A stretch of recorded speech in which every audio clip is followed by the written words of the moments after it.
Professor Roni K baby, നോക്കൂ, ഇവിടെ രാഷ്ട്ര ദേശീയതയ്ക്ക് മുകളിൽ സാംസ്കാരിക ദേശീയതയെ ഉയർത്തിപ്പിടിക്കുന്ന, സാംസ്കാരിക ദേശീയതയെക്കുറിച്ച് സംസാരിക്കുന്നവർ മാത്രമാണ് യഥാർത്ഥ ദേശീയവാദികൾ എന്നൊരു വ്യാജ നിർമ്മിതി ഉണ്ടാക്കുന്ന ഒരു കാലത്തിലൂടെയാണ് നമ്മൾ പോകുന്നത്. ഇവിടെ ഇപ്പോൾ ജോമോൻ ചക്കാലക്കൽ എത്ര നിഷ്കളങ്കമായാണ് അവസാന ഭാഗങ്ങളിൽ പറയുന്നത്. നാളെ മറ്റൊരാൾ ഗവർണറായി വരികയാണെങ്കിൽ അദ്ദേഹത്തിന് അവിടെ ബൈബിളോ ഖുറാനോ ഭഗവത്ഗീതയോ ഒക്കെ കൊണ്ടുവെക്കാമത്രേ. അപ്പോൾ അങ്ങനെ വിശ്വാസത്തിനനുസൃതമായി പ്രവർത്തിക്കേണ്ട ഇടങ്ങളാണോ നമ്മുടെ ഭരണഘടനാ സ്ഥാപനങ്ങൾ? എനിക്ക് ശ്രീ ജോമോൻ ചക്കാലക്കലോട് ഒരു കാര്യത്തിൽ എനിക്ക് മറുപടി പറയേണ്ടതുണ്ട്. ഞാൻ ആ മറുപടി പറയുന്നില്ല എങ്കിൽ ഞാൻ ഈ രാജ്യത്തോടും ഈ രാജ്യത്തെ ജനതയോടും കാണിക്കുന്ന വഞ്ചനയായിരിക്കും. അദ്ദേഹം വലിയ ആവേശത്തോടെ ഇന്ത്യയുടെ ദേശീയ പതാകയെ കുറിച്ച് ഇവിടെ പറയുന്നത് കേട്ടു. RSS എന്ന് തൊട്ട അവരുടെ നാഗ്പൂരിലെ കേന്ദ്ര കാര്യാലയത്തില് ദേശീയ പതാക ഉയർത്തി തുടങ്ങിയത് 1991 രാഷ്ട്രീയ അപ്നാ ദൾ, രാജ്യസ്നേഹി അപ്നാ ദൾ എന്ന സംഘടനയിലെ 4 ചെറുപ്പക്കാർ ബലമായി RSSന്റെ കാര്യാലയത്തിന്റെ അകത്ത് മതിൽ കടന്ന് ചാടിക്കേറി സ്വാതന്ത്ര്യ ദിനത്തിൽ അവിടെ ദേശീയ പതാക ഉയർത്തി. അന്നാണ് ഈ രാജ്യം തിരിച്ചറിഞ്ഞത് 1991 വരെ RSS അവിടെ ദേശീയ പതാക ഉയർത്തിയിട്ടില്ല. അവരെ അറസ്റ്റ് ചെയ്ത് നാഗ്പൂർ കോടതിയിൽ ഹാജരാക്കിയപ്പോൾ അവർ പറഞ്ഞത് RSSന്റെ ഈ കാപട്യം ഈ രാജ്യത്തെ ജനങ്ങളുടെ മുമ്പിൽ തുറന്നു കാണിക്കാൻ വേണ്ടിയാണ് ഞങ്ങൾ ബലമായി അവിടെ കയറി ദേശീയ പതാക ഉയർത്തിയത്. അതാണ് RSSന്റെ ഈ ദേശീയ പതാകയുടെ സ്നേഹം. പിന്നെ ഇവിടെ ജോമോൻ പറഞ്ഞു അഖണ്ഡ ഭാരതത്തെ കുറിച്ച്. ഈ രാജ്യത്തെ രണ്ടായി മുറിക്കുവാൻ ചിന്നയുടെ മുസ്ലിം ലീഗ് പറയുന്നതിന് മുമ്പ് പറഞ്ഞ പാർട്ടിയാണ്, സംഘടനയാണ് ഹിന്ദു മഹാസഭ. ഞാൻ പറയാം, 1941 ഓഗസ്റ്റ് 15 അന്ന് നാഗ്പൂരിൽ വെച്ച് സവർക്കർ പറയുക, I have no quarrel with Mr Jinnah's two nation theory. We Hindus are a nation by ourselves and it is a historical fact that Hindus and Muslims are two Nations.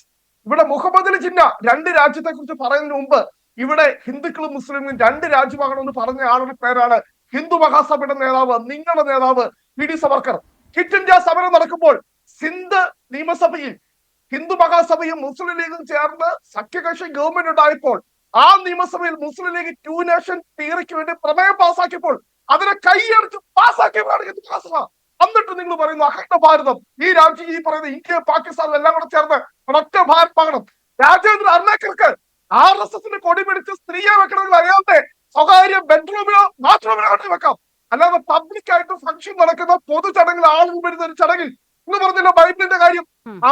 അങ്ങ് ഗവർണറാകുമ്പോൾ ബൈബിൾ വായിക്കാം. എവിടെ ഇരുന്ന്? അങ്ങയുടെ സ്വകാര്യ മുറിയിൽ ഇരുന്ന് വിശ്വാസത്തിന് അടിസ്ഥാനത്തിൽ ബൈബിൾ വായിക്കാം.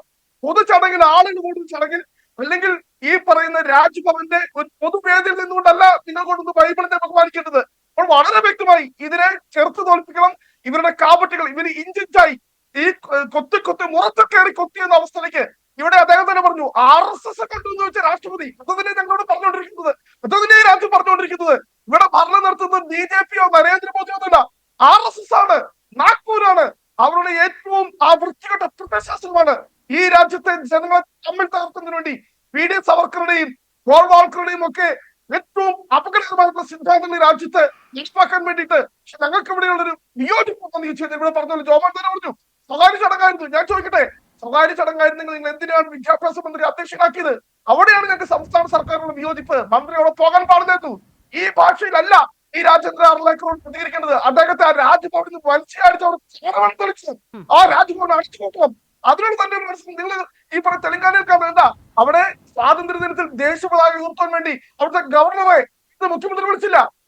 ആദ്യമായി ചരിത്രത്തിൽ ആദ്യമായിട്ടാണ് രാജ്ഭവനിൽ ഇരുന്നുകൊണ്ട് ദേശീയ പതാക ഉയർത്തേണ്ടത് ഗവർണർക്ക്. അങ്ങനെ ഉറച്ച നിലപാടുകൾ സ്വീകരിച്ച സംസ്ഥാന സർക്കാരുകൾ ഇന്ത്യയിലുണ്ട്. ഞങ്ങൾ പ്രതീക്ഷിക്കുന്നത് അങ്ങനെ ഒരു സർക്കാരിനെ, അങ്ങനെ നാളെ ഈ പിണറായി വിജയൻ സർക്കാർ അങ്ങനെ ഒരു നിലപാടെടുത്താൽ ഞങ്ങൾ അതിനെ അതിശക്തമായി ഞങ്ങൾ പിന്തുണയ്ക്കും. പക്ഷെ ഞങ്ങൾ ഇപ്പോഴും ഞങ്ങൾക്ക് ഇതിന്റെ അകത്ത് ഒരു വ്യക്തതയില്ല.